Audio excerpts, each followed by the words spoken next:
where it was like a whole bunch of behind the scenes things going on. It just kind of felt like a show where people were just making mistakes and trying to find love or whatever. And then like the kind of the backlash kind of happened after the show. Like we saw Shelly and Elandria having some racist things going on with them outside of the show. And this season, it seemed like as soon as Casey made the comment of "You're the blueprint," that's when like a lot of the discourse started. And like I'm like, okay, hold on, why? Like what about that conversation made that a like he was performative? You know what I mean? And I feel like that's where a lot of it started. Like he wasn't doing anything wrong up to that point, but yet the discourse was coming, and I feel like a lot of brothers were like could like relate to that sentiment. And I think that's why a lot of us are coming in to like kind of like defend the case, and it just got worse and worse and worse. And I do feel like a lot of us can see ourselves in Casey, which is why we have a lot more discourse than we did last year. I feel like Ace, he was kind of like a influencer type of guy, probably not as relatable as a Casey. And he's the only brother on the show this season. Like we had a few brothers last year. The brothers didn't really come until Casa, So that I think that's why we have a lot more men coming in. And it's a show that involves men. It's women and men. And I feel like if you're only taking the perspective of women on a show that involves dating, you're not going to get the full picture. So I think that's why a lot of men are coming up to step in. Very valid. I love those points. Real dope, daddy. Same question to you. I mean, what is it that has driven men to watch so much this particular season from your perspective and what you observed? I think it's a good show. I think it's a good show. I think more and more people are talking about it on social media. I think guys are watching it with the women in their life. They might get put onto it that way, but it's a good show and it's going to spread. As soon as you start hearing guys talk about it, more guys are going to start watching it. But I think it's like a anthropological study, right? It's just like a great opportunity to study people. That's what I do when I watch it, right? I'm studying people, I'm learning, and that's why it's interesting to me. Um, it's I understand the idea that girls think it's a girls show, but it's not. Not even nothing about it is like maybe it's slightly appeals towards women. However, it's a show full of like naked women on the beach and guys macking on them, right? Like that's not a show that men wouldn't watch. Like we grew up watching those. I know at least me, like College Hill and stuff like that. We used to love those types of shows. And this is just nothing but another one. You get to see the guys do their thing, and you get to see who you're gonna root for. You get to see who you're not gonna root for, all this type of stuff. So, but I think I love the fact that men are watching it, because I do think a lot of politics are at play, and I think that's corny. Like, oh, I like this person, so I think they should win, or I like this individual for whatever reason because I see myself in them, no matter what's right, what's wrong. I think I think it's corny. So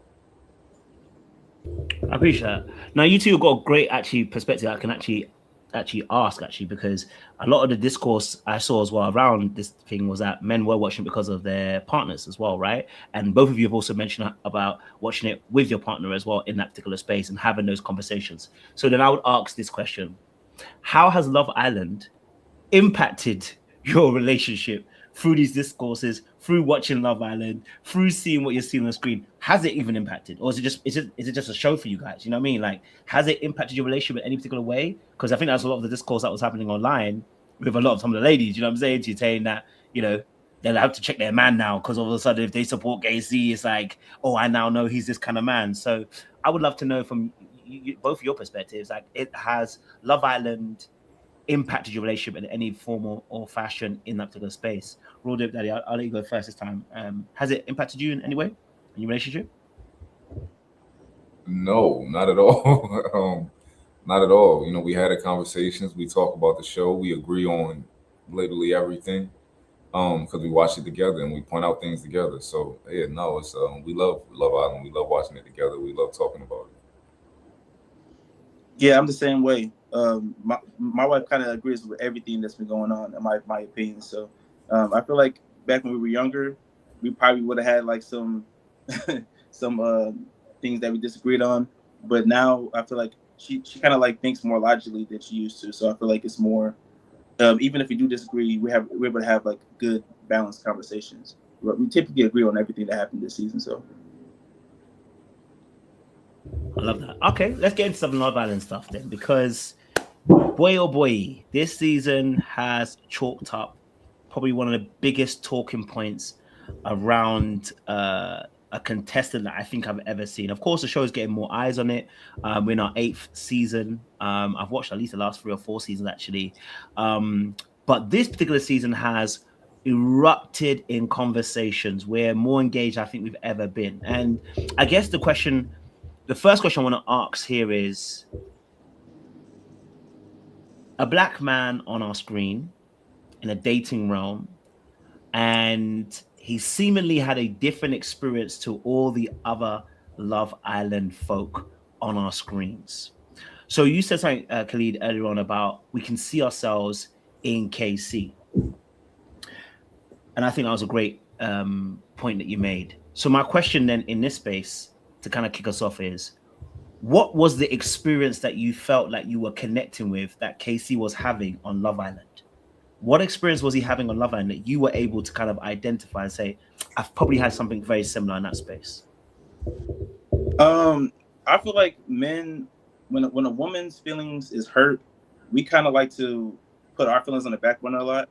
And sometimes we may apologize for things that we don't really want to apologize for. And I'm not even talking about the end of the show. I'm just talking about like how Casey and Ania's relationship was at first. It was a lot of like reassuring and a lot of like over explaining, when really it should just be like a one-time conversation.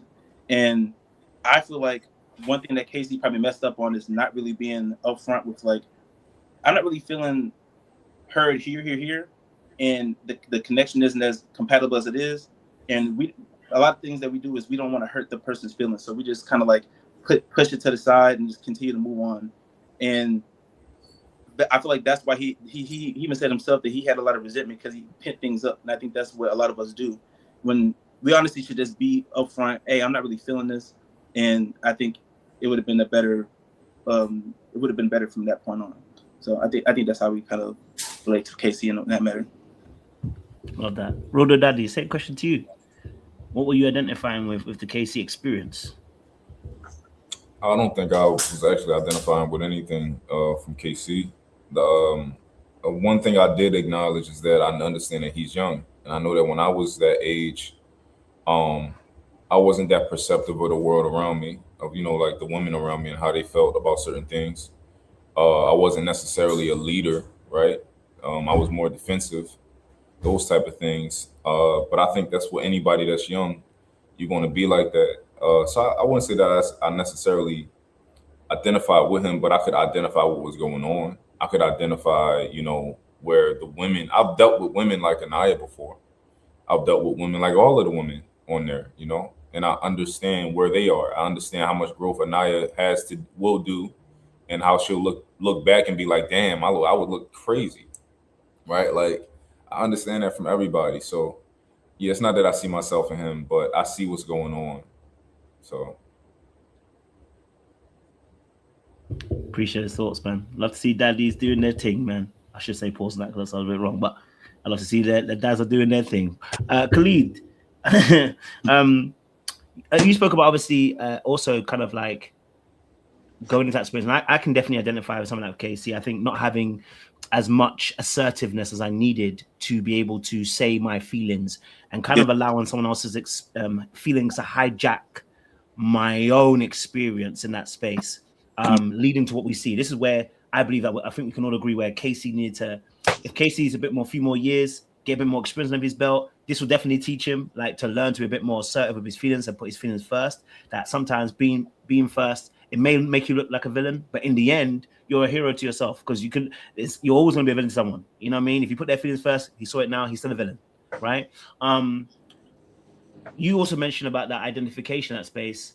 What else is it that Casey, because I want to keep it, I don't want to say balance, but I want to at least give an idea, because people are obviously complaining about Casey. What else is it Casey was doing in this villa that prompted some of the responses that he was getting? For instance, they said he was disrespectful. He was not being honest about the soul, connection that he might have had. What other behaviors were we seeing from Casey that, as a man, we can see? Okay, you know what? In a few years' time, Casey, you got to work that out so that you're in a better position than where you were this particular season in Love Island?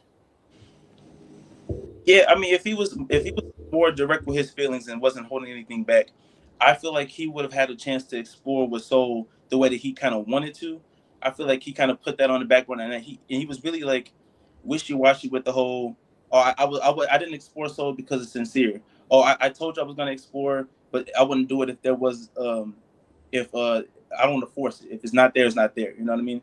But I feel like if he would have just put himself first and said, "Hey, this is what I'm going to do," and I'm not going to do that, I feel like people would have a little bit more respect for it. You know what I mean? And I think it opens up what his true intentions are. Because for me, I could kind of look behind the lines and see he just didn't want to hurt her feelings. And the first time he asked her, or she asked him, "Are you going to explore that?" He said yes. She cried, and he was wiping away her tears. That's gonna make somebody not want to go through with something because I already have something strong here. Why would I? She's obviously upset. Why would I put that away to go explore something that might not even work? You know what I mean? So I feel like if he was just more direct with himself, and he wouldn't have had that resentment, and I feel like this would have went a lot better. Hey, that rolled up, Daddy. Yeah, man. I think I was watching the show and I was like, yo, I just wish that he was a little bit older and he could control the room. He could handle, the woman's feelings and all that type of stuff. That's what I ideally wanted. Like even when he came back with TT, he didn't have to. He didn't have to. I don't know if he understood it, but you can still have Anaya to a degree, right? Like come back with TT. You can communicate to Anaya. Let her get off everything that she feels. Right? She's hurt. Let her say everything that she wants to, but then communicate to her like, hey, I'm not replacing you with TT. I just want to explore the connection. I want to test our connection. Right? I think that he could have absolutely still been able to explore Naya and explore TT, but he got so defensive, and I get it. They were screaming at him, yelling at him, and he just was like, "Yo, fuck it." Yep. Right. So yeah, I would have loved for that. I would have loved for him to just kind of handle it a little bit better, but he's just so young. He don't got the experience to kind of handle, juggle those women's feelings and stuff like that. So, and that's a good point too, because I got a little bit of flack for this, but I even said right after they went off on him and everything, in that moment, I'm okay with him like being there and being quiet because I'm just like you being talked over, you being yelled at, and you being cursed out. I get that, but for me, I would have loved for him to pull her to the side the day after. They didn't talk until after the next vote or whatever. It was like the next episode. He didn't talk to her all day. I would have preferred, let's just put water on the bridge. Let's communicate our feelings. And like you said, I still kind of want to explore that. I just wanted to test our connection and see if there's anything more. But I got a lot of flack for that for some reason. I don't know. I would have wanted him to do that the same night, right? Same night, yeah. And that's what she wanted, right? So it's honestly manipulation, but I'm not saying that it's like coercion or nothing like that. But Anaya ultimately wanted him to come check on her that same night. Yep. She wanted him to come chase her, come follow me, come make sure that I'm okay, come tell me that, yo, I'm not leaving you. Like she wanted all of that. And typically that's probably how she goes about getting her reassurance. And ultimately she'll grow out of it. But yeah, I would have wanted him to kind of communicate to her that same day, the same night, and just, Yeah. It's interesting. I think in that scenario, I definitely, and this is where we might disagree a little bit, and that's actually really good. Actually, it's got different points of view. So I think in that scenario, for him, I wish he would have leaned more into that villain. I say this because once you get into a place where you don't give a heck, you are the invincible one. Once you start giving a heck, that's where people start twisting you up. Because he gave a heck, he kind of half-heartedly kind of did this thing. Do you get me? So if you're coming back with TT and you come back in that room, right? I need you, and it's not necessarily what you just say, it's the energy that you carry. I wanted him just to stand and say, listen, I've chosen it. It is what it is. Boom. And cry back. And then be done. Because the reason why Corbin gets away with it because obviously we're about colorism later on, but what Corbin is like, I'm just not gonna argue with you, bro. Like, I've chosen. What are you gonna do? You're not gonna move me. You know what I'm saying to you? And again, Love Island's a bit of a game. So when you and I'm sure you guys will also recognize, hanging around with dudes who don't really give a heck. See, the reason why women chose bad boys is because they just don't give a heck. If they're gonna choose, they're gonna choose it. They're gonna go that way. They're gonna go with it, and there's nothing you can do about it. Problem is, there's something you can do about KC because he doesn't always stand all the 10 toes down. He kind of like cares about your feelings and cares about his feelings, and he's trying to do both. And when you're juggling both, you've got a problem. Do you know what I'm saying to you? Because you're gonna become a villain anyway. You know what I'm saying to you? Like, I don't think there's nothing he could have done to not become a villain. I think even if he had gone to check up on her, had a conversation after, should have called him a coward, should have called him this, should have called him that, should have been as angry as she would have been anyhow. But at least you'd have been like, you know what? I'm 10 toes down. Do you how you feel? I'm here. You know, so, you got to meet that villain. That's what I feel like. Go for it. No, I think that's an option, right? And I think that's what he did, but I don't think he committed to it as hard as you wanted him to commit. I'm saying, yeah. But I think he definitely got to the point of like, all right, fuck it. I'm picking TT and, you know, it is what it is type of situation. But I absolutely think that he would have come out on top if he had the skills to, like, you know, say, like, let TT know, like, listen, I know when we get back here, like, she's going to be hysterical, but I want to explore both of y'all. TT would have been fine, right? She already knew that he had a relationship. You know, she cool, right? I'd have told TT that. And when I got back there, I'd have said, Anaya, say everything you have to say. I know you hurt. You know, say everything you got to say. That's what they wanted him to be, a man, right? They wanted him to be a man, like who can like withstand all that little nonsense you're saying, and I know you don't mean it, right? That can withstand that and then go and talk to you when I know what you're about to do. I know you just want me to hug you.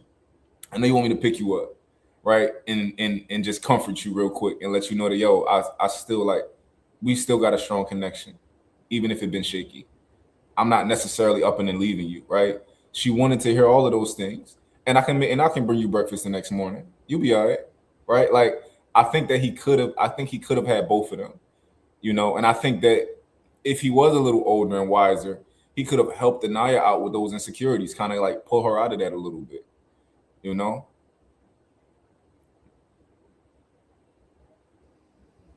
Yeah, I also feel like, I don't know if he had like I don't know if he felt safe to have that conversation, but like you said, as a man, I feel like you kind of got to go into the fire a little bit and just like give that space. And if she declines you, she declines you. Like when Zach chose Kata over Kenzie, he went up to her like 2 times. Like, hey, do you want to have a conversation to talk about everything that just went down? She declined twice. That puts all the blame off of him. It's in Kenzie's court if she wants to continue to have a friendship, if she wants to have any more clarification, and if she wants to have all these misconceptions about how he was feeling towards her or whatever, that's completely on her because she didn't want to have that conversation, you know? No, I definitely hear what you're saying. He could have said, obviously, let's talk about it and et cetera, after, innit? Yeah, I guess, like I said, I think there's different ways to do it, innit? Do you get what I'm saying to you? I think, for me personally, the moment that I would have heard any kind of cussing out, I'm not having a conversation after that. I would have leaned into my villain mode. You can cuss me, do whatever you want. I promise you I'm not going to care. Because once you start insulting me, you've crossed the line for me. You know what I'm saying to you? But again, that's an energy in itself. So I don't know if it would have even got there because there's a thing where it's like, I'm not gonna move with you. So it is what it is. I think he could have done both Anaya and TT, but I also see why he didn't. I'm tired of fulfilling your dreams, bro. I'm tired of pouring into you, talking. I don't want to do it no more. I want to be rid. It's a weight. It's dragging me down. You know, I can't be free. I'm not even laughing no more.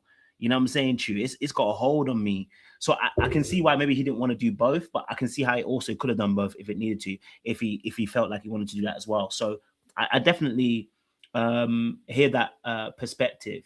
I want to throw something at you guys as well. I want to see what you guys' thoughts are, right? Because I said this to my audience, and I'd love to have different points of view and stuff. I said that when I look at the definition of verbal and emotional abuse, that's what Casey suffered. I feel like it actually got to verbal and emotional abuse, and I was disappointed in the show. First of all, not even putting a disclaimer at the beginning of the show because that was verbal and emotional abuse, and also two, the fact that we didn't see that. The fact I wouldn't say punishment, but I would say that there was nobody got involved, nothing. We just saw her come and apologize, and people think that it's over once that happens. But the reality of the situation is, if I have to stand there and take a barrage of insults, and then later on in movie night, they kind of do what they do, and you come over and you stand in my face at this point, we've gone from even verbal to now even we're getting to physical because we're closing spaces and we're standing over people insulting. I said at that point, production had two choices. Either we should see people running on that screen to get involved, or she has to be removed. Because it actually was a very dangerous thing to happen. That if Casey is not the guy that he is, and she meets someone else who don't give a heck, right? It's a very dangerous situation for someone to run up on you and put themselves over you, pointing at you, cussing you right there and then in a heated situation. I thought that was on the verge of emotional verbal abuse. But I wanted to see what you guys thought about it. If you have a different point of view, if you saw it differently in that particular space as well. We all see things differently, so I can understand that. Real dope, you've got your mic open. Go for it, and then I'll go to Khalid after. No, I definitely think if they would have removed her, I think that would have been perfect. That would have sent the right message. I think that they actually did talk to her and get her to apologize because that apology looked real. It seemed real like, oh, let me go and apologize real quick, and because they told me to. But I definitely think if they'd have just like removed her from that scene real quick, or like you said, I think that would have been perfect. It would have sent the right message because it's not okay. Like, have you lost your mind? This is you. This is not a man who's been with you for several years, right? This is a man you've known for a week and a half, 2 weeks, whatever. And you about to get in his face and try to emasculate him to get him to sit down. It's just ridiculous. So, Go for it, Khalid. Yeah, I wasn't even really too mad at like when the night was going off on KC at the recoupling. I wasn't that mad. Like, you and your emotions, go ahead have it. But I would have preferred it to just be a one-on-one conversation, and then once she's done saying what she says, then he can go in. But it was the whole Kata and Trinity inserting himself and all of them coming at him at the same time.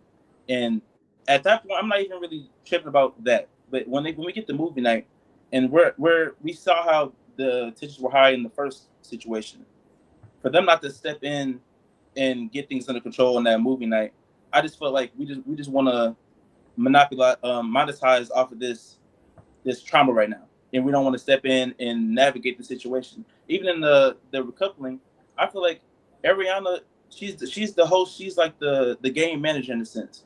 Why are we not interjecting ourselves and say, hey, this is not the time for Trinity for you to ask questions about something else. Let's just have this be a one-on-one conversation. That was not done in movie night either. So like, I feel like if you're gonna be there to host something, or if you're gonna have be a show and you're gonna have full control over what scene and how the people conduct themselves, I feel like y'all have to step in and make sure that this is a safe space for everybody involved. Even if the dude did some stuff that wasn't okay, that's a different discussion.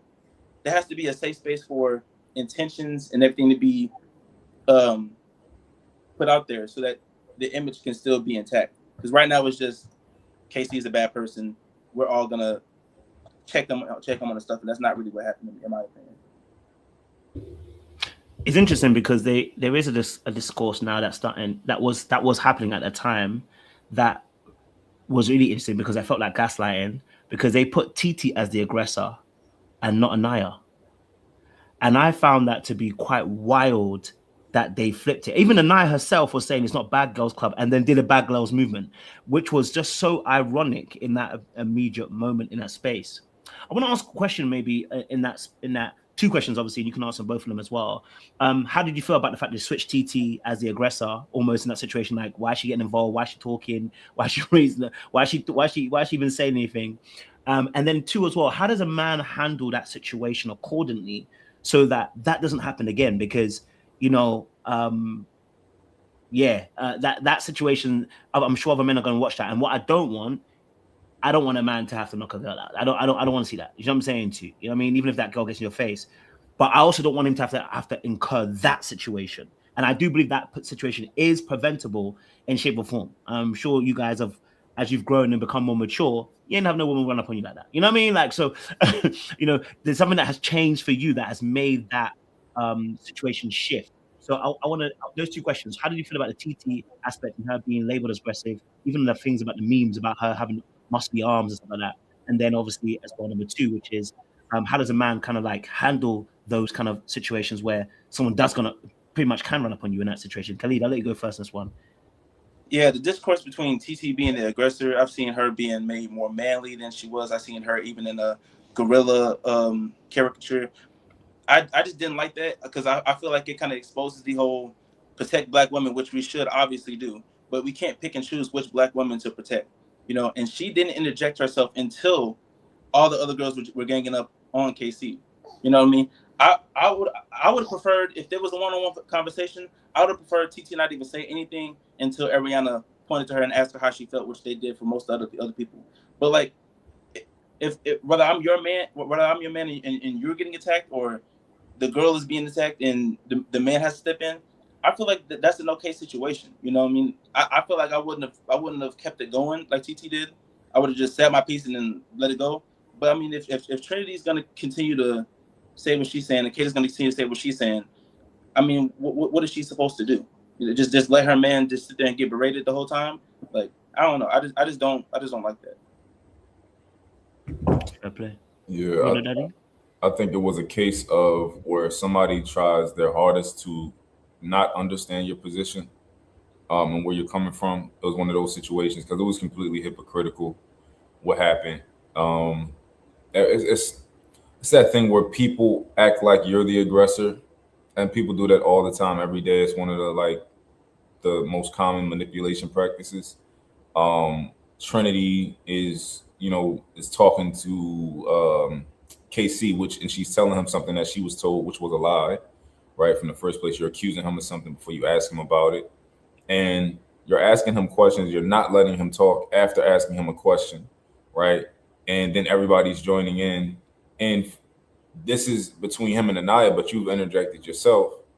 You took TT's time away because she was being asked to speak, right? All of these things that were happening right next to TT as she sees the guy she's coupled up with getting abused, essentially.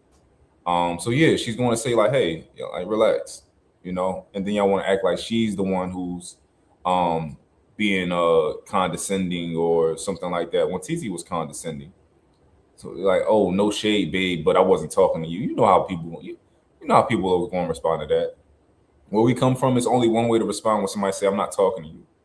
You say, "Well, I was talking to you." I didn't care if you was talking to me or not. I was talking to you. That's how that thing goes. So like that was crazy. And I wish KC would have been able to kind of handle that and advocate for himself and kind of be like, "Listen, Trinity, I'm not talking to you. And until you talk with respect, I'm not having a conversation with you. So have some decorum if you want to talk to me." All the ghetto stuff that people love the ghetto stuff when it comes from people they like.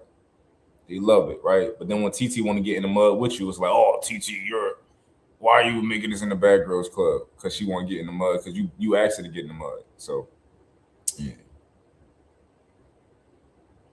Yeah, and if I would have just sat there and I would have waited for Ariana to step in, like, because there's not really anything you can do when you're trying to get your point across and people are yelling at you and cursing you out. Like, you're only going to really incite the berating more if you continue to try to get your point across when they're obviously not trying to hear you out. So I would have just sat there and looked at Ariana until she was ready to come in and like, "Hey, I need y'all to be quiet right now. Let him speak, and then y'all can come in and say y'all piece." And I would have even allowed Trinity to continue to ask her questions. Like, I feel like you're not really managing what's going on here. And then I feel like that's what needed to happen. Yeah, and it's interesting because I think, and you guys kind of said at the beginning, right? Casey, a couple of years' time, will probably be able to handle these. Hopefully, we'll be able to handle these situations differently. Yeah, because, and I always say it's like, women know who to try. I'm gonna tell you, women know exactly who to try, right? Because there are men out here, they are never gonna do that. Group or no group, they ain't gonna try it, right? He doesn't have to throw a punch. He doesn't have to be the muscliest guy, whatever. It doesn't have to. It's simply the aura of this is a boundary and this is as far as you go. You know what I'm saying to you? So, because for me personally, I grew up in school and that Casey situation happened to me when I was younger. Because I didn't know how to advocate for myself. You know what I'm saying to you? You're getting called names, you're getting this, you laughed at, and it's because you haven't got an assertive bone in you yet. You know what I'm saying to you? The moment you gather that assertive bone, you're able to let people know, listen, this is as far as you can go.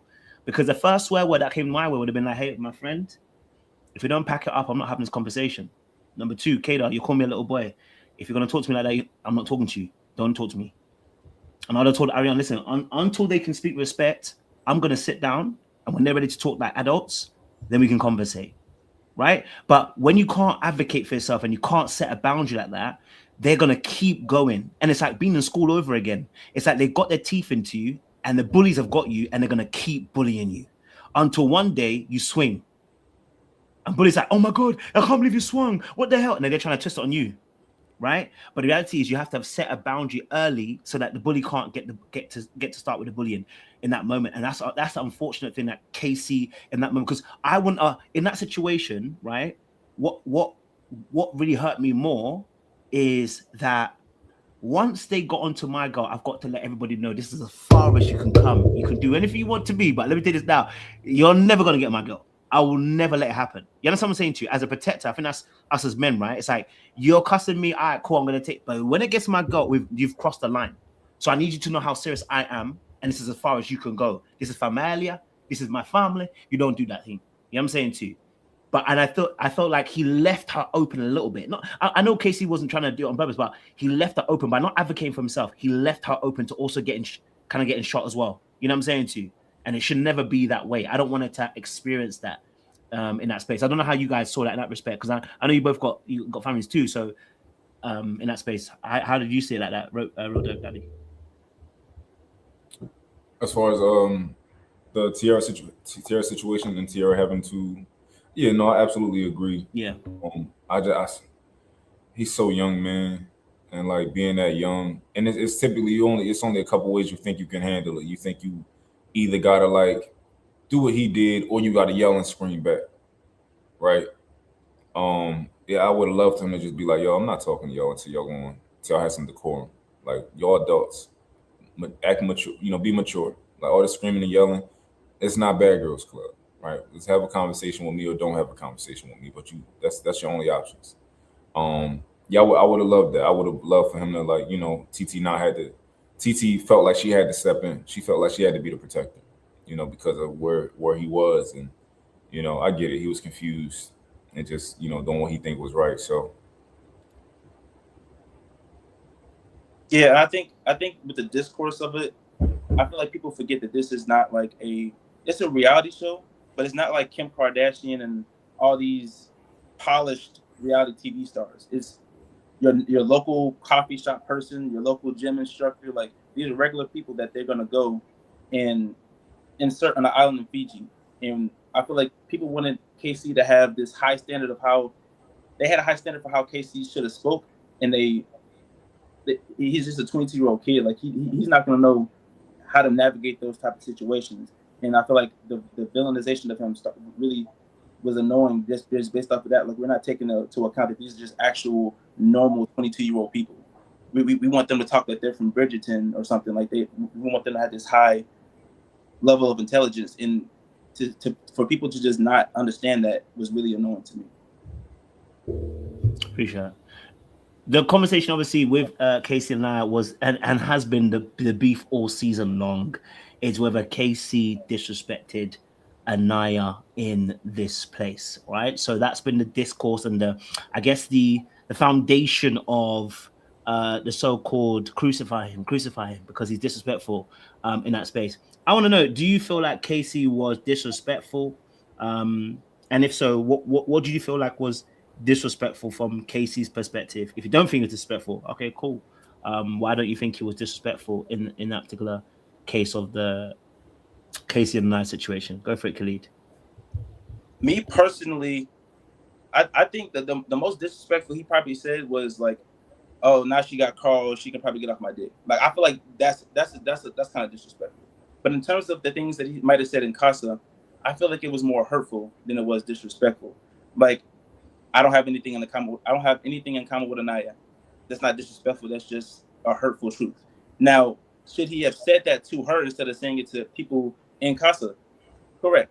But, like, that's not disrespectful. The grandma comment, for me personally, I don't feel like he was talking about sex. I feel like he's talking about she goes to sleep early, and there was a lack of physical intimacy. That does not always mean sex. And the crazy thing about that is Trinity asked Bryce for more physical touch, and a lot of the Islanders asked their person for that. And when we saw Anaya wasn't really giving Casey that, but she was able to give that to Carl at Casa. So like we can understand these nuances with everybody else, but we're not understanding that with Casey and the grandma comment and that movement. That when that thing played, Anaya wasn't even mad about the grandma comment. So it's like this purposeful misconstruction of what Casey was saying that like people got mad at. Because when you ask people how was he disrespectful, the first thing they say is the grandma comment.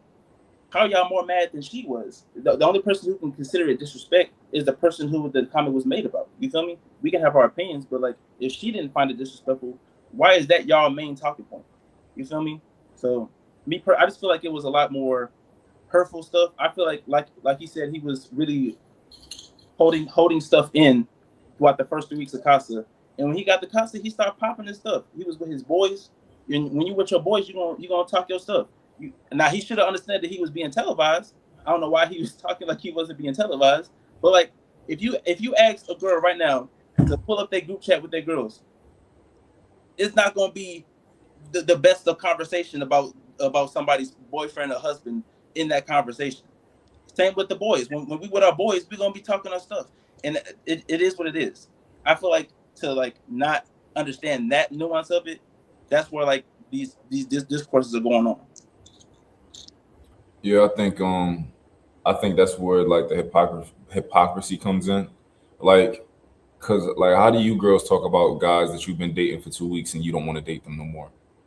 Like, what type of respect do you give those guys in your phone to your group chat when you're talking to your friend about the nigga you met 2 weeks ago, and oh, he gave you the egg, and it's time to like move on? Like, you probably talking about him like a dog, right? So I don't think my position is I don't think he said anything disrespectful, because I don't think he said it to her.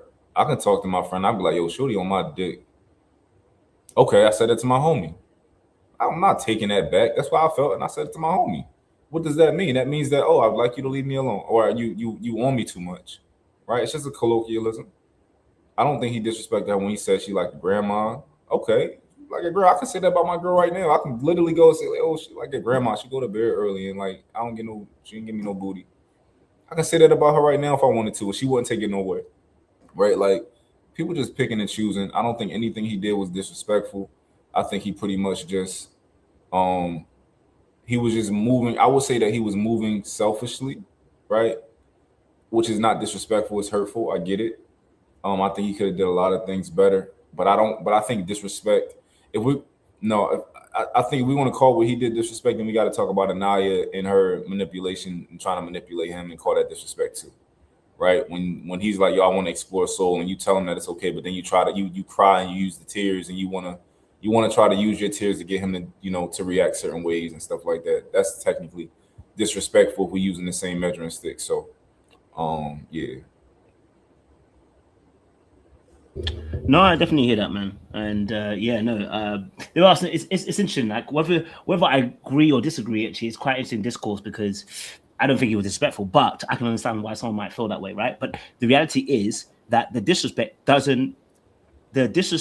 they're talking about is disproportionate to the anger I'm seeing, right? Because the throwing of the word disrespect, we can all look at the behaviors, right? And reminding ourselves that the disrespect word was actually thrown before movie night, right? So she only got a glimpse of him moving on with another girl and him moving, etc., right?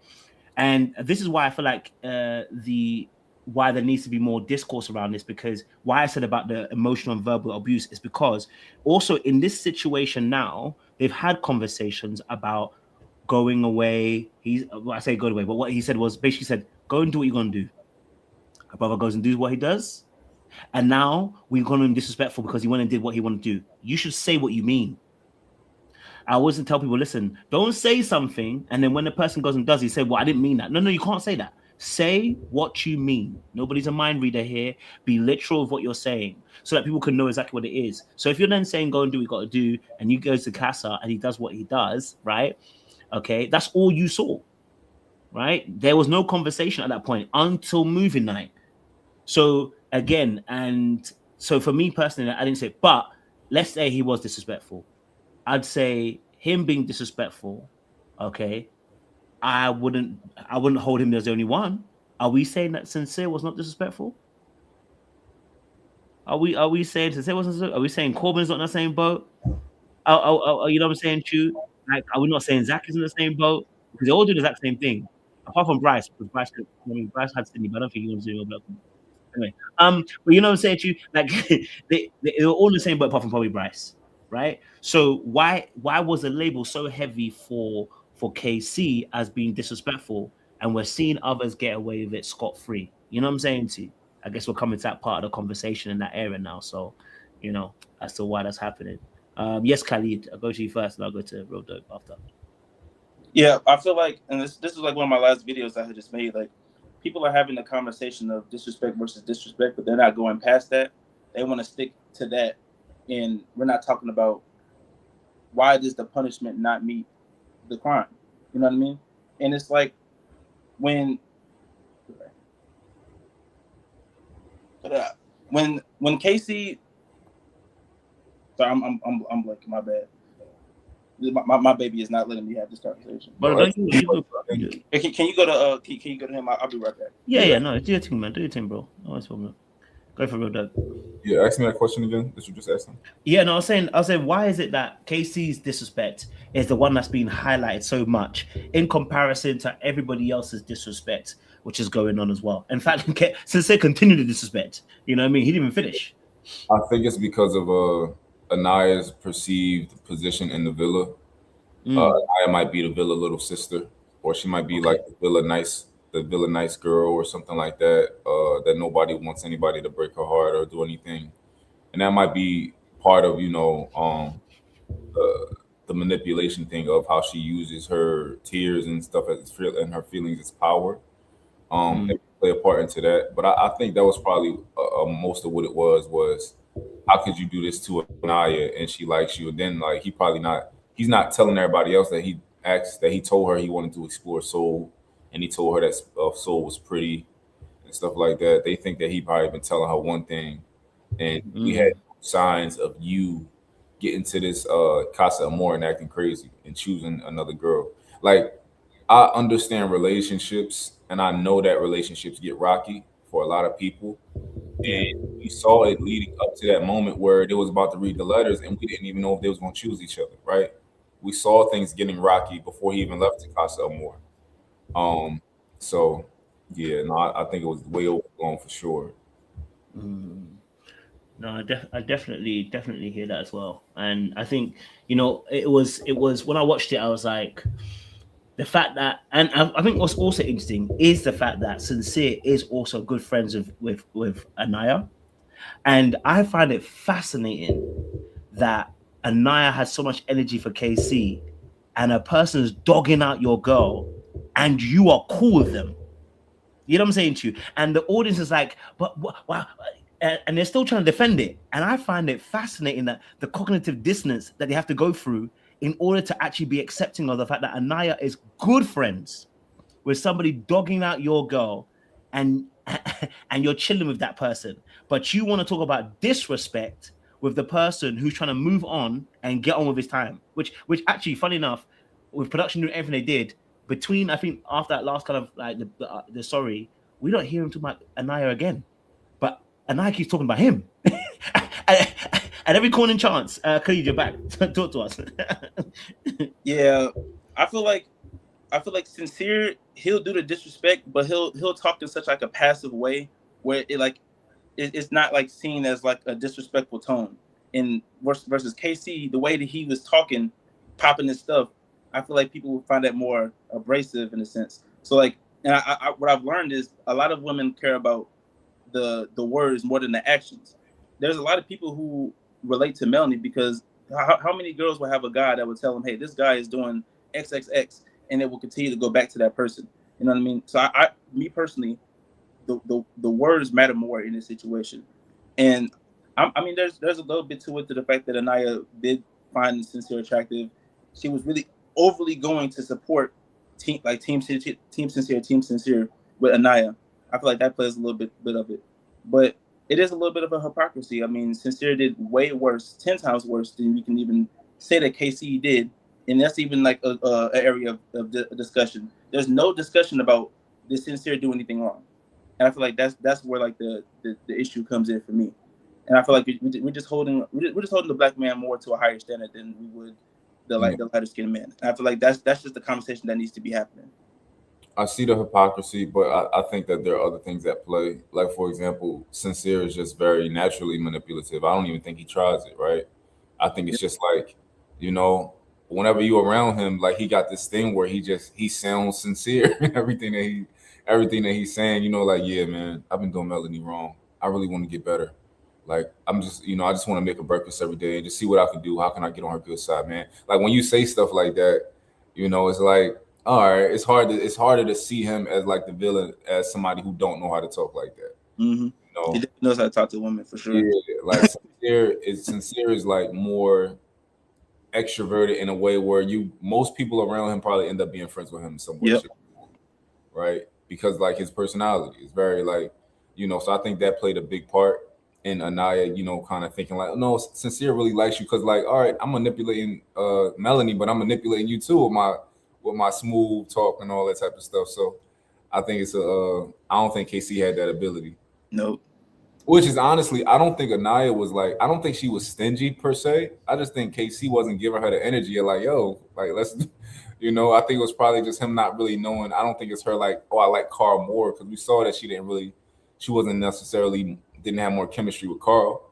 It was just that, you know, KC, I think he just ain't had the moves a little bit. I don't know. He also had like this weird like confirmation thing. Like if whenever he did something wrong, the girls would like talk to him about it. Melanie talked to him about it. It was consistent. Yeah, I understand. I hear where you come from. Yeah, you're right. Like almost to the point of like cutting them off. But it was just like constant. I don't know if that like gave the girl like a sense of like safety or like reassurance. But I do think that like he just knows how to like say the right thing at the right time to get himself out of a situation. And he's obviously very likable. He had a lot of people to the point where he has Anaya and Trinity doing the work for him. Like when they had the whole hideaway situation, he didn't say anything. Trinity advocated for him. So it's like he's right that he does have a way of talking to women that makes them feel safe in that situation. No, I definitely agree with that. I think what's interesting about it is that the Sincere in the case situation, there's several components. Yes, Sincere is much more smoother and therefore can win people over with his manipulation. I also feel like KC is suffering from what I call there's several components of KC. And I look at Love Island like school, right? KC is not the most popular anymore. You know what I'm saying to you, right? And when you're not the most popular and you're also a little bit awkward, right? You're going to get dummy whammy. And Sincere with his smoothness, a bit more charismatic, you know, can talk to the girl, he gets that leeway, right? Because he holds a status, he also and the way that he maneuvers with people. And that's what I said about Casey. Casey's like, you know what Casey reminds me of almost is the good-looking nerd. You don't get the same grace. You can say the same thing that someone else said, but you are the good-looking nerd, and they're going to collapse you because you're the good-looking nerd. They don't feel like you have the audacity to say that, because everything that Sincere did, even when he told them to shut up, and you know what they did? They shut up. Mm-hmm. He told them to shut up, and they did what? They shut up. Was that not aggressive? Was that not red pill? Right? Was that not manosphere as they've been labeled in KC? And so actually he suffers not just from that, he suffers from the fact that being of a black man of a darker skin tone, you are automatically labeled as you are a danger. And so when you're on these shows, you don't get the grace. That is why when he stood up, the ladies are saying, oh my God, he stood up. He stood up in his own area. And yet actually, I've got a clip for you guys of something that happened. I don't know if you've seen this. That comes from movie night when Sincere and Trinity were kind of going back and forth. And he was very heated of the moment. He stood up and he was like, Trinity, you haven't even explored. And it became a meme, and it's in the villa at least. And it's fucking. So it looks like KC ain't the only one standing up here, but they didn't show us that part, right? We know Melanie stood up. We know Anaya stood up, right? But we're now hearing that Sincere stood up. But do you know what we haven't heard? We haven't heard the same discourse around any of those three people. You know what I mean? So it's that situation where unfortunately he's getting hit harder with all the things that have happened because unfortunately colorism plays a role. It does play a role in the situation. You know. Yes, go for it, Khalid. Yeah, I mean, we kind of saw the same thing with Taylor and Alandria last year. I mean, he kind of led her on. Like everybody understood that the chemistry wasn't really there. I mean, you can see it in the way that they kissed each other; it wasn't there. And then he chose Clark and Casa, and he got absolutely shit on for the entirety of the show to the point where they got eliminated right after he asked her to be the girlfriend. The same thing with Casey and TT. And it's like you put a black man on the show, and his sole purpose is to go and be with one of the black women on the show.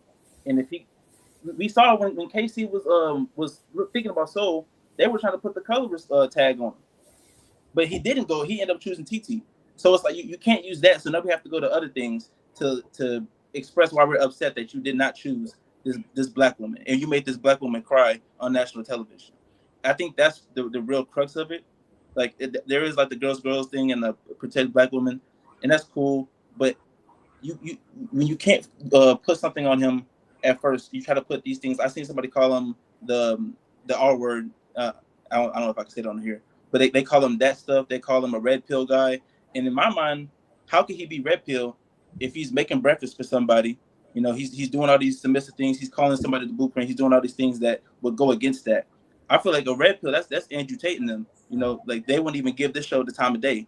So he also stopped Melanie from going upstairs to crash out. Like I feel like if he's this bad person like they're saying, he wouldn't do all these great things in his community, having people come out and run in the community.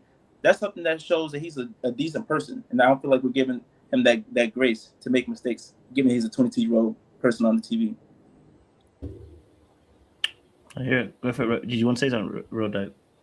Acting like anybody's a bad person on the show is just like crazy, right? They just young, dumb kids who is trying to figure it out, right?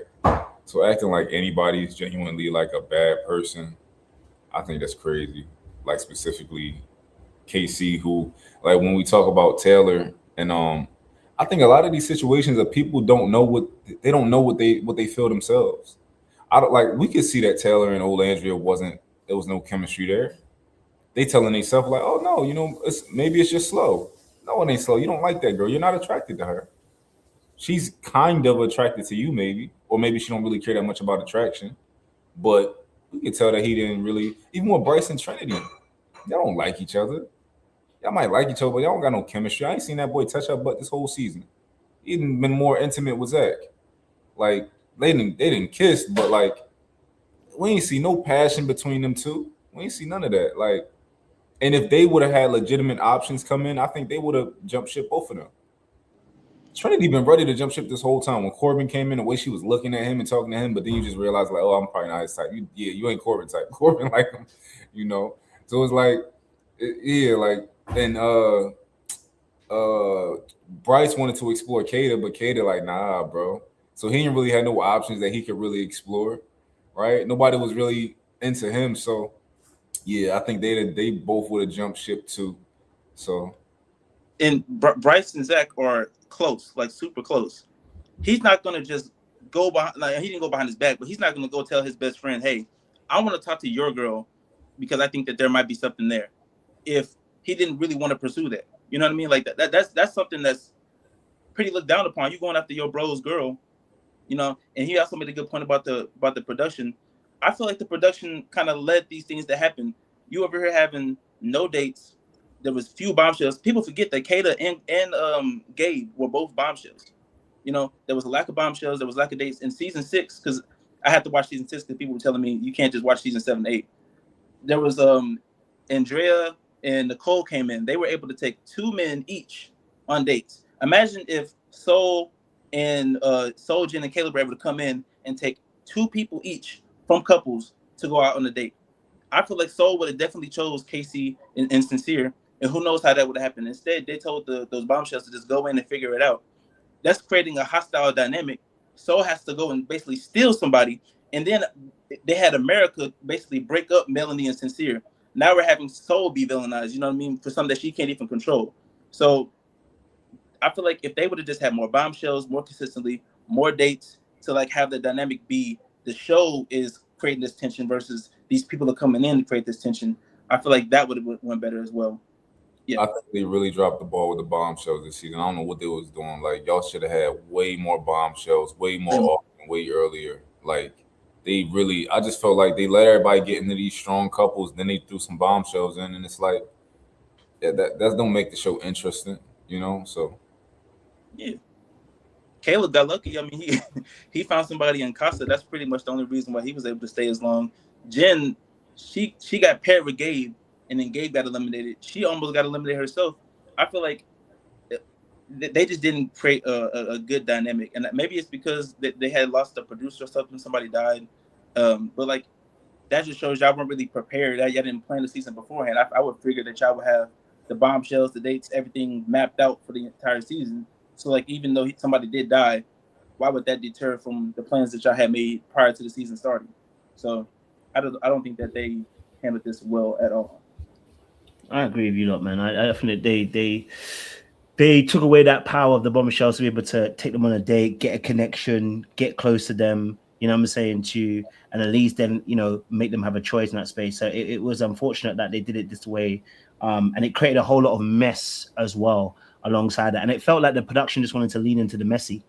I don't know if losing the director made them more discombobulated. Grief can make you do some crazy things. So I can understand, in that space where grief kind of like takes you out of the game, and maybe the team went on their best A game, because it felt like it felt like they had to find something to pin all hopes on, and that became KC. They pinned all their hopes on the villain. You know what I'm saying to you, and it was interesting to see that. I think with the connections that they were building, earlier on was I think there was a game plan by the people, that the girls that got there, right? They're thinking to themselves, you know what, we stick together from the beginning, we get to the end, because Kayla's actually a bombshell, like you said. So she's part of the core 4, but she was actually a bombshell.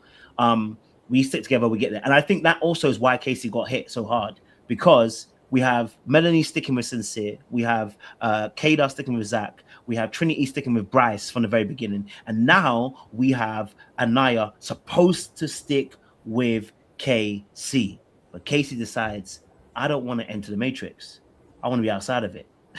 I don't want to be in this little Matrix that you got going on, and actually ruined what the core 4 were actually producing to get set up. Because had he stayed with Anaya, this might have been a win, right? This might have been a win. If he had faked it all the way through, this could have been a win.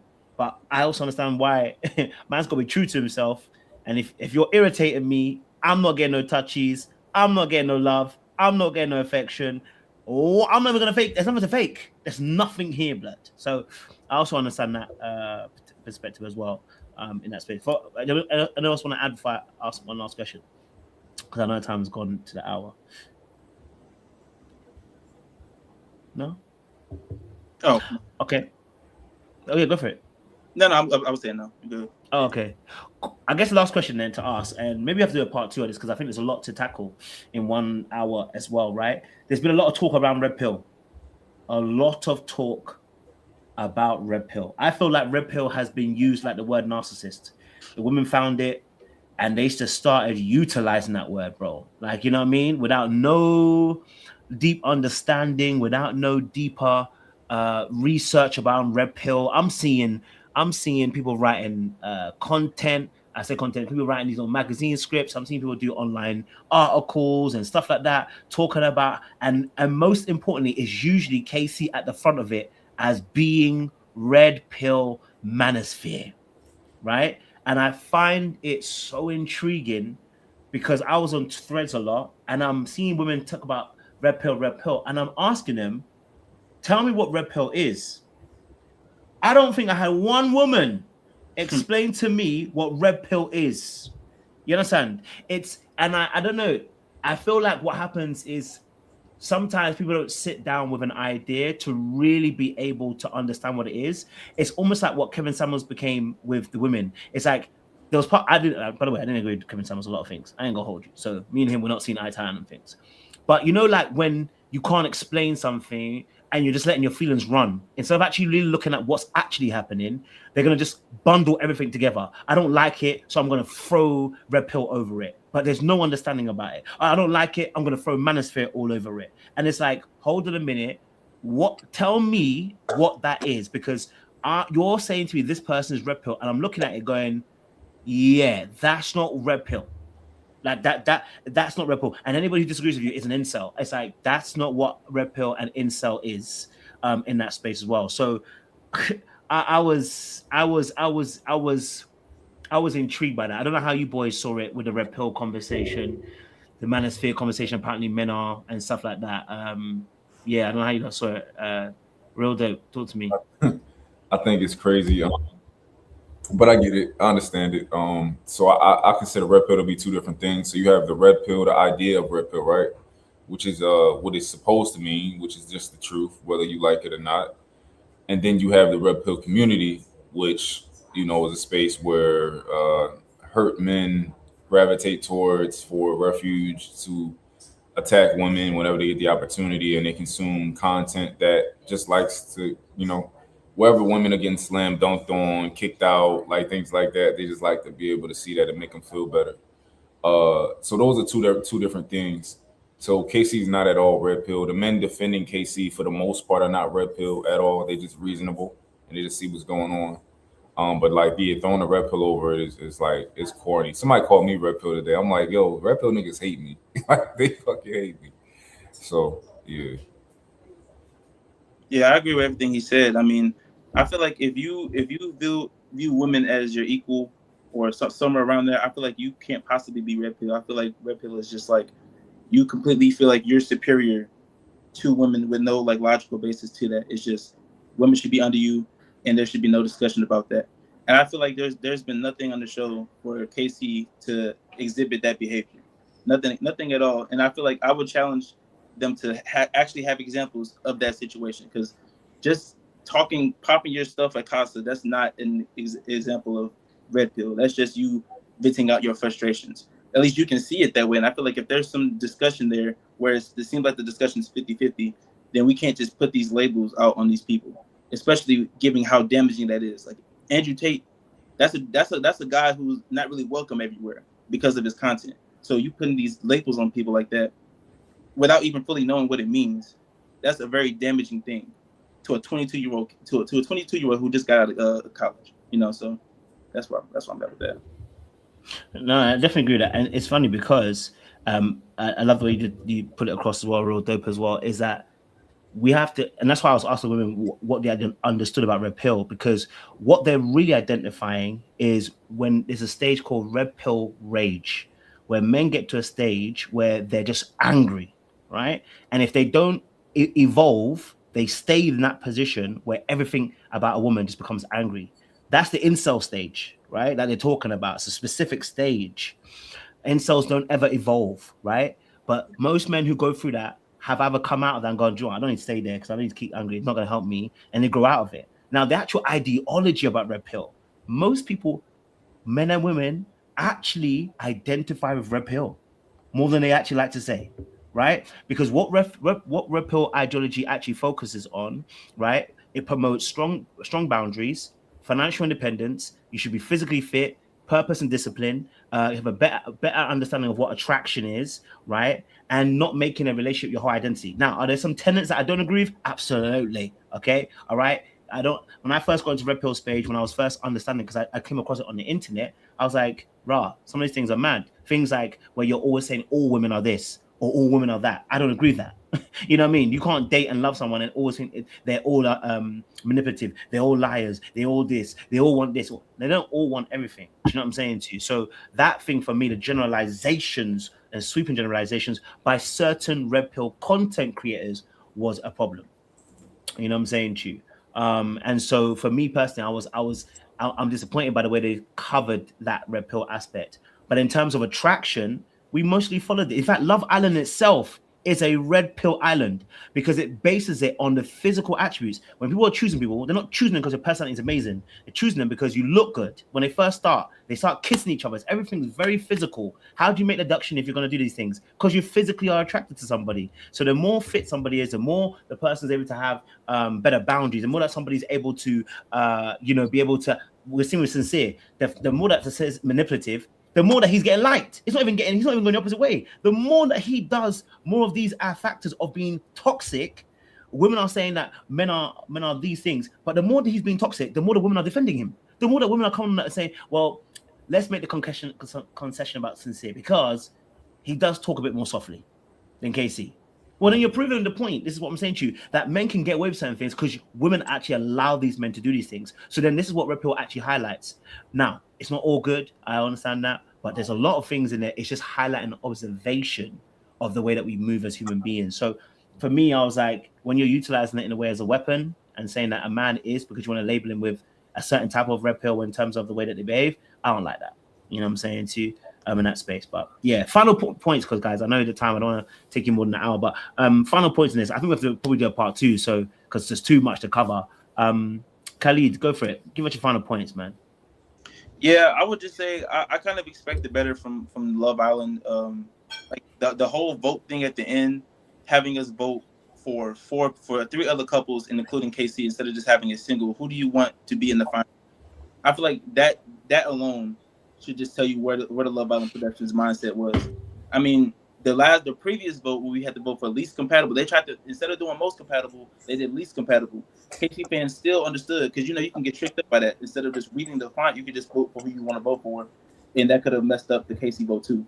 But they had least compatible, and KC still was at the top 4, KC and TT. And Kayla and Zach were in the bottom. And then we see in this finale, Kayla and Zach were 4th place. So I just feel like if they had just kept the vote the same way, KC would have been in, and I don't think they would have won. I still think Trinity and Bryce would have won. I think they were always going to win. But it's like y'all did not have to do that. Y'all were still going to get your outcome. You could have let the outcomes go as they may. And I just think that they kind of added the fuel to the fire. We see a whole bunch of brands coming out and saying bad things about KC and Sincere too. But I just hope for next season they can understand the discourse that is becoming on, that men are not coming out into this space to defend somebody who doesn't deserve defending, and have a better season next season, because we don't deserve any racism or BS for anybody, really. I mean, I know you got some stuff too, so like it's not just on KC, but I would just like a better discourse next season, a more logical and healthy discussion between both parties. Appreciate it. I think well, like I said, I watch it because I like love. I like to talk about love and those type of things. So when people like Bryce and Trinity win, I hate it. I hate when people like that. When I hated last season when the other couple, Olandria and Nick won. They won, right, last season? Amaya and no, won, and that's cool. I didn't like them either. I want conversation. But it was almost like Chelsea. It was almost like Alandria and Nick won, from the response. But yeah, I hate all the non, like I want to see passion between couples. Like I want to see all of that. So when Bryce and Trinity win, I'm like, honestly, at this point, I didn't even think nobody should. I would have been comfortable if nobody won. If they just kind of like, after they sent KC and them home, which was one of the only. Well, Melanie and Sincere are a real couple, but also they got a bunch of stuff going on. But yeah, I hate the way it ended up. But I think that men should start watching it more and study it, because it's a good thing to like kind of study people. And yeah, start voting. That's another thing. Men in general, we don't vote for a lot of things. We don't get up. We don't let our voices be heard when it comes to a lot of things. So it is going to be difficult getting men to participate, outside of watching it, but then also voting and watching it. That's going to be an uphill battle. But I definitely think it's something a lot of men would enjoy.